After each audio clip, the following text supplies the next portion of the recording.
അടുത്ത കുംഭക്കൂറാണ്, എക്വാരിസ് എന്നാണ് അതിനെ പറയുക. അവിട്ടത്തിൻ്റെ 2, 3, 4 പാദങ്ങൾ ചേർന്ന് പാദങ്ങളും ചതയവും പൂരുരുട്ടാതിയുടെ 1, 2, 3 പാദങ്ങൾ ചേർന്നതായിട്ടുള്ള നക്ഷത്രങ്ങൾക്കാരാണ് കുംഭക്കൂറിൽ വരുന്നത്.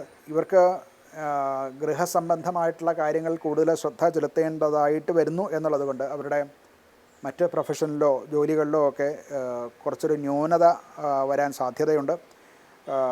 എന്നാൽ 29-ാം തീയതിക്ക് ശേഷം ബുധൻ 5-ാം ഭാവത്തിലേക്ക് മാറുന്നതോടെ ഈ പറയുന്ന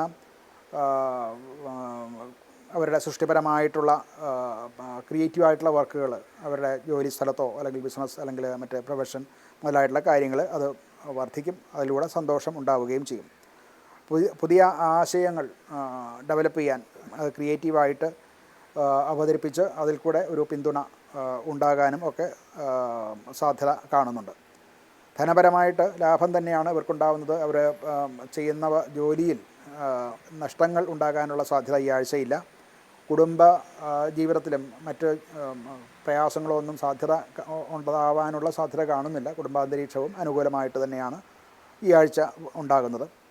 ഇവർക്കൊരു പരിഹാരം എന്നുള്ള നിലയ്ക്ക് സർപ്പസ്ഥാനങ്ങളിൽ അഥവാ സർപ്പത്തെ ആരാധിക്കുന്ന ക്ഷേത്രത്തിലും ഒക്കെ ദർശനം നടത്തുകയും അവിടെ നിവേദ്യാദികളോടൊപ്പം മഞ്ഞൾപ്പൊടി അഭിഷേകം ചെയ്യുക.